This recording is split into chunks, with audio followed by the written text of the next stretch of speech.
Is there a difference between the church and the gospel? Now, a lot of folks have said they don't have a problem with the general concept of God or the person of Jesus Christ, but he sees the church or organized religion, that's the problem. Now, perhaps they've had a bad experience with an individual flawed member or resent the church's social positions, fundraising, or other activities. But I think it's important to draw a distinction between the product and the method of delivery. You see, the church, even with all its flawed members and even some theological differences, is the method of delivery.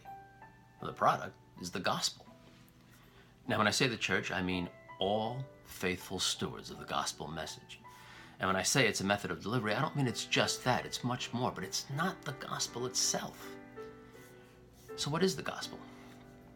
Well, first, here's what the gospel is not.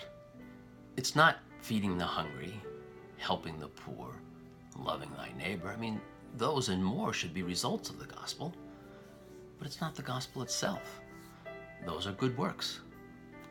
And Christians, by the way, do not have an exclusive on good works in the world. I know some staunch atheists who put some of us Christians to shame with their generosity and love for others.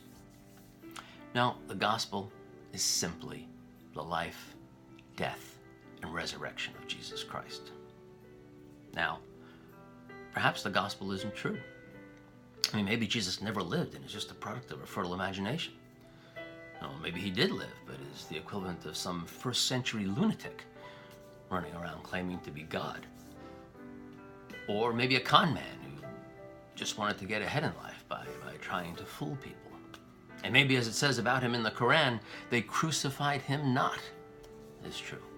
So, if it's not true, well, then eat, drink, and be merry, for tomorrow we die. And, in the words of Bill and Ted, be excellent to each other.